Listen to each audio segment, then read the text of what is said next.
Hi, everyone. Thank you so much for joining us today. Today, we are going to be bringing folks together to prepare and warm up for our quarterly series event, which will be on the topic of data equity and AI. My name is Ashika Raval, and I am the senior consultant with our Good Measure team at Mission Capital. Just to give you all a little background information on today's event and who this event is for. This specific event is falling into our quarterly series event lineup. And so these events are made and tailored to create more tangible, accessible, and relevant data and evaluation topics for the Central Texas nonprofit sector.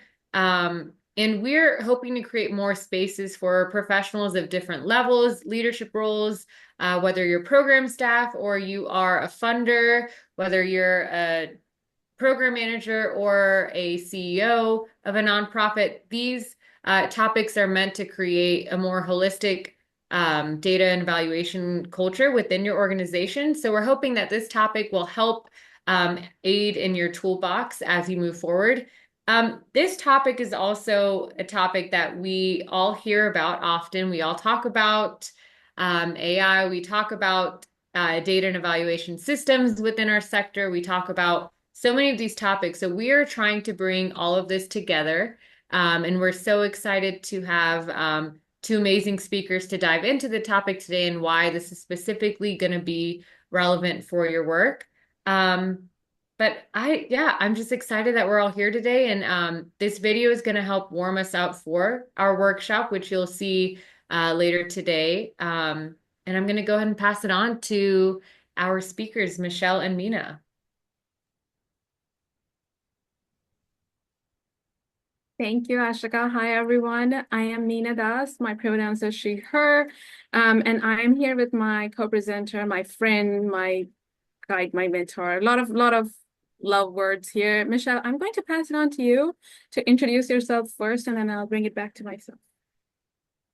Oh gosh, the pleasure of going first. Great. So I think both of us are going to have like non-traditional intros, and we really want you to know why this topic is important to us. So I'll kick it off with a couple of, I guess, stats on my background. I've been in the nonprofit sector for over 15 years, and at dinner parties, I'd introduce myself as a nonprofit fundraiser, but I also feel like I have so much more of a deeper investment in the sector than just, the fundraising piece. And, for me, working in the social sector is really the place I feel like I belong the most. I think the people I really understand, people who are working towards social change and want to use their unique skills and talents towards making the world a better place for us to live in. And because that means so much to me, I also think about how does the nonprofit sector transform in ways that not only keep up with change, but also leverage change and hopefully come out better. And the AI piece is something that I think a lot about because nonprofits are, notoriously underwater with so many things they have to do. And I do feel like for my peers and colleagues, this is just one more thing for us to do, and we're already, really overwhelmed with what we have to do. So Mina and I have a lot of conversations around how can we help in this conversation. So with that, I think this is what we've has brought us here to you today, and I'll pass it over to you, Mina, to tell a little more about your journey into this conversation. Well, my journey is kind of similar to Michelle, but not entirely. So I worked for 17 years. I grew up in India, moved to States and Canada. A lot of those years has been working in tech. I used to be the person who used to design algorithms and work with data, and talk to spreadsheets more times in a week than I would talk to humans, actual humans. So fun world, but at some point I started to question my work with this work. The data has to look different. It has to be in a certain way where we can align who we are, right, and what we do. It can show up. It can put us. It can make us accountable for the things we do around data, with the things we do around algorithms. That truly interested me to do what I do today. And the reason, the core why, I I'm so passionate to talk about AI, and I'm so passionate to talk about AI with you, with Michelle, is I don't want us to approach this topic from a place of deficit and competition. I have spent years Hmm. finding joy in this work. I want you to find joy in this work. So the whole reason I want to spend all this time with you in the workshop, in this video, is for you to remind you again and again and again that this is incredibly important topic, but it can also give a lot of joy. And how do we make sure that what we do, which already includes a lot of joy, but do this from a place of our strengths.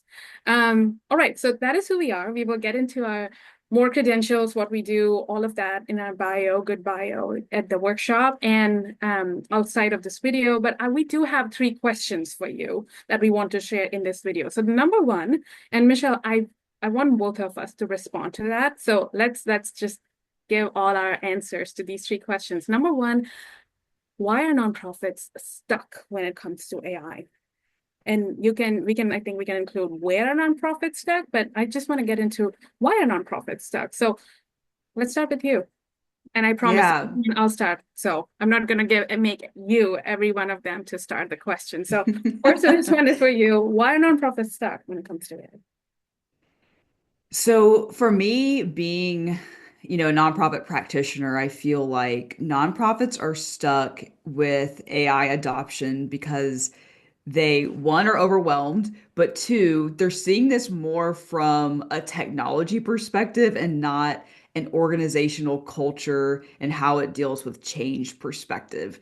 So in a lot of ways, the topic we're talking about is AI, but I feel like it could be any topic that requires a change management approach. Um, and for me, this really becomes more of an organizational question. In nonprofit work, we often are guilty of thinking quarter to quarter and not like in 25-year increments. Like we think so short term that a lot of our actions we produce are very um, reminiscent of like, we gotta get this done. We have to do the annual budget for this year.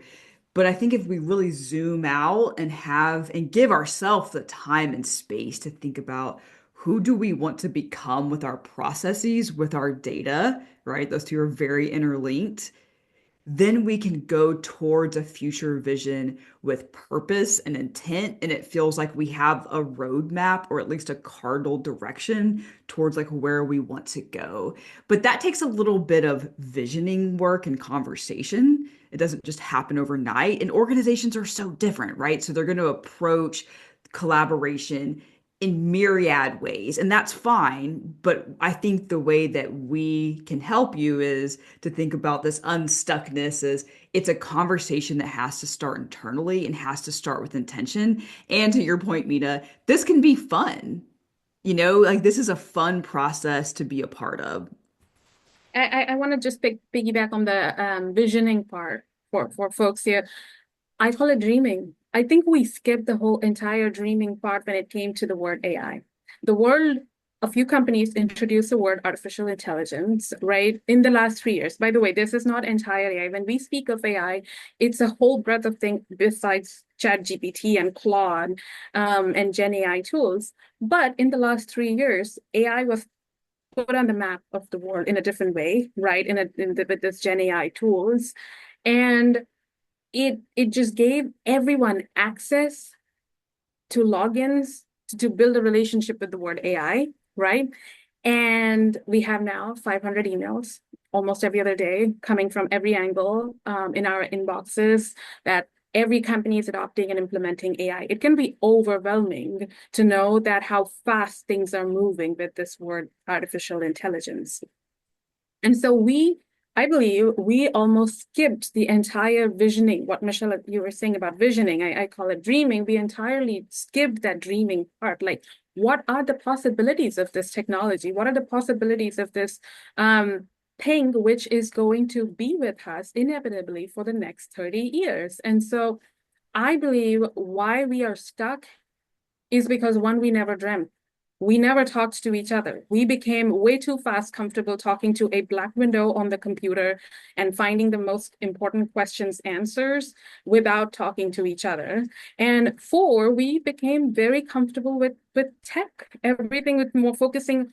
Do we have tech? Do we have enough data? We skipped a lot of the initial questions to focus more around the tech parts, which is one more thing that we want to change in this workshop.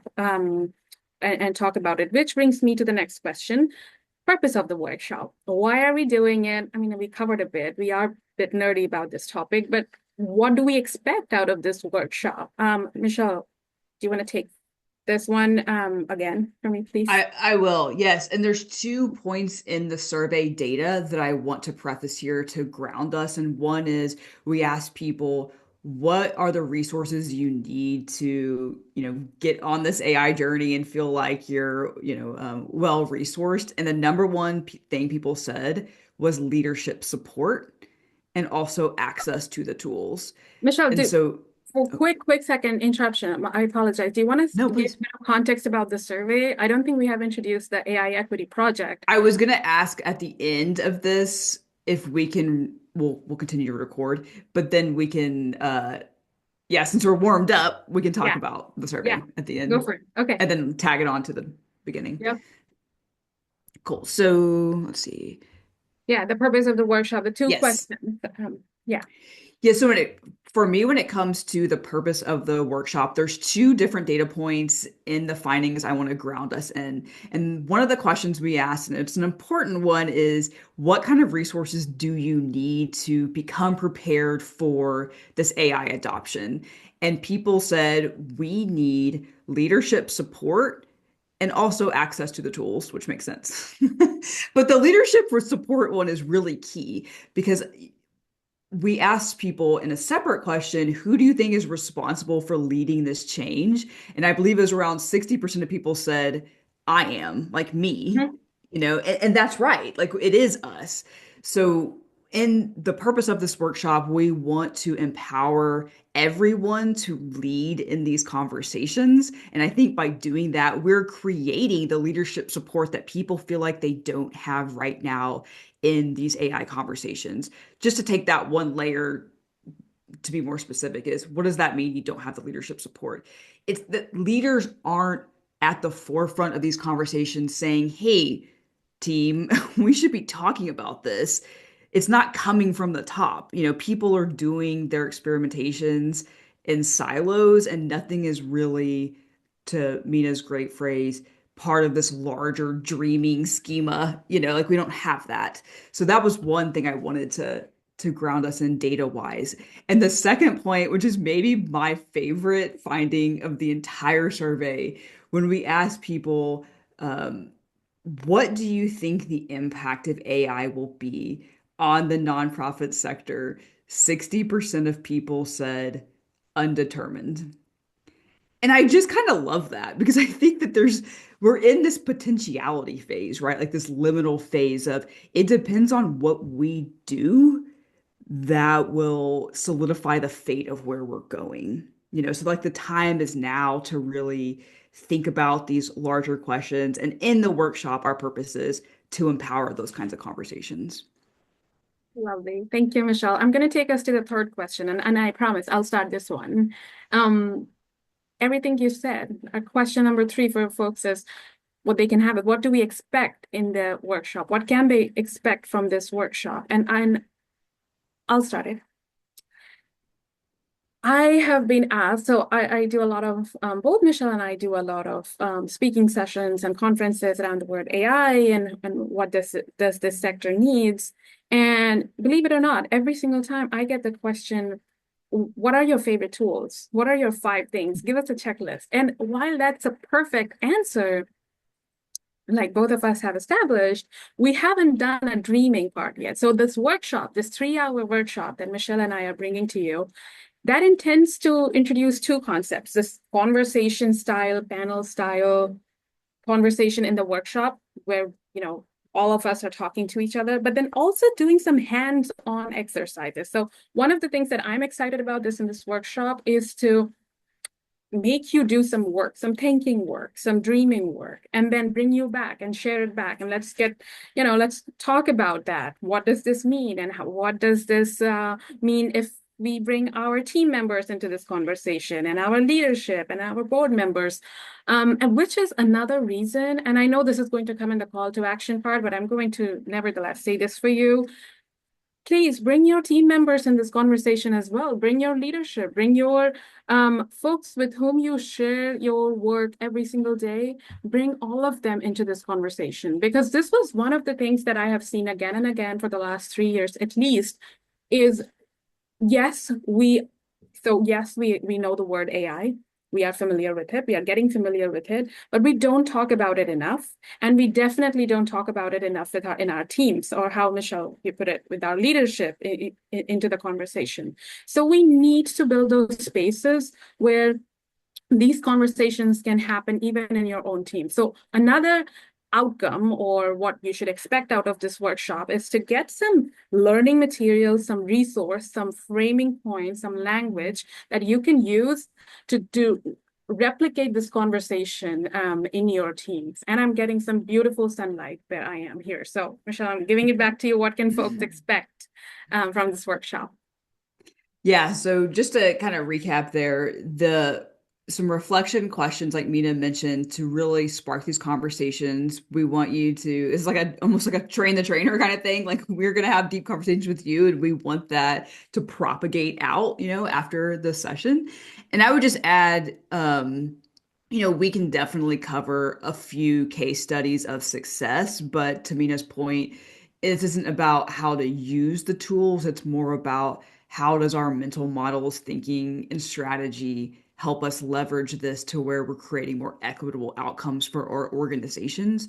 And this is the year to do it, right? Like this is a great time to be having these conversations. So we really hope this guidance will help you not only think about your current data use, but also how can you leverage that in ways to where you're doing more human touch work where it should be, because we know like you're very under-resourced and we think this can help. Okay, so on that note, I want to give a homework. I mean, I feel like I'm an educator, always a teacher. So I want to give homework, even in this video. 2 questions for you that we want, both Michelle and I want you to take it back to your team, discuss it. If you come up with good answers, join the workshop. If you don't come up with good answers, join the workshop nevertheless, please.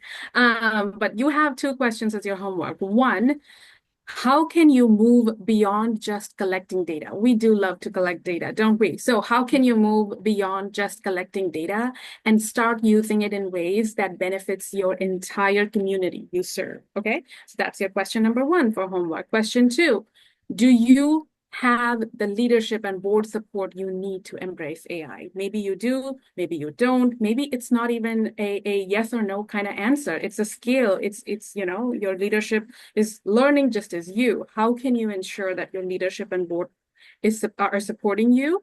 That's your question number 2 for homework. Okay, so think about those with your team, and please join the workshop. Michelle, last words before we hand it over back to Ashika. My last words are, if you don't know Mina and myself, we will make this fun. This will be a vibrant conversation, and we hope that you can join us. Okay, Ashika, back to you.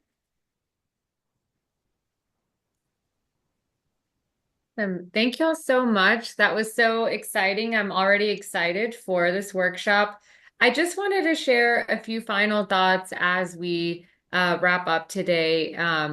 As I mentioned, this workshop is for anyone in the sector. And I did mention earlier anyone in the nonprofit sector in Central Texas, but this is really open to anyone who is interested in learning more and deepening their skill set when it comes to AI, when it comes to utilizing AI with data collection. This is important for anyone who just to get their feet wet, and anyone who has been a little timid when it comes to AI. I'll be very transparent. I'm still learning, and that's why this topic is so exciting for me, because I hear it all the time in the sector. Everyone's kind of using some form. We all know it. And so I'm just excited to get this conversation started.